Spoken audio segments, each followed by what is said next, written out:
नाज़रीन सॼे मुल्क जी भिरिया रोड में भी जश्न ईद मिलादुन्नबी सल्लल्लाहु अलैहि वसल्लम जो ॾियारो अक़ीदत और एहतराम सां मल्हायो पियो वञे।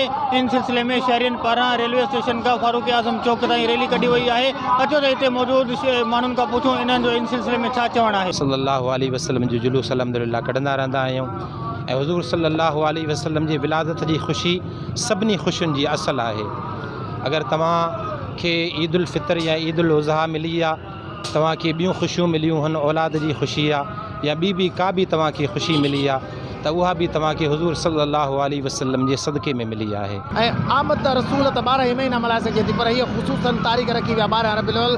असां अल्लाह जल जो नहायत ही शुक्रगुज़ार मुंहिंजे रब जा जिन असांखे हज़ूर रहमतुन और हज़ूर अता। अल्लाह पाक ने कुरान करीम में इरशाद फरमाया, लक़द मन्नल्लाहु अलल मुमिनीना इज़ बअस फ़ीहिम रसूला। अल्लाह करीम ने मोमिनीन के ऊपर बहुत बड़ा एहसान किया कि उनमें अज़मत वाला रसूल भेजा। तो पाक सल्लल्लाहु अलैहि वसल्लम जी खुशी में रैली कढूं पिया था। तमाम असांखे ख़ुशी आहे, सभिनि ईदनि खां वधीक असांखे ख़ुशी आहे हिन ॾींहं जी इंशाअल्लाह। तमाम आशिक़ रसूल रोडन ते आया आहिनि, पंहिंजे इश्क जो इज़हार था कनि। जी नाज़रीन, तव्हां रैली में मौजूद माण्हुनि जूं ॻाल्हियूं ॿुधियूं, जिन जो इहो ई चवणो त नबी करीम सल्लल्लाहु अलैहि वसल्लम खे रब साईं दुनिया में असां लाइ रहमतुल लिल आलमीन करे मोकिलियो आहे।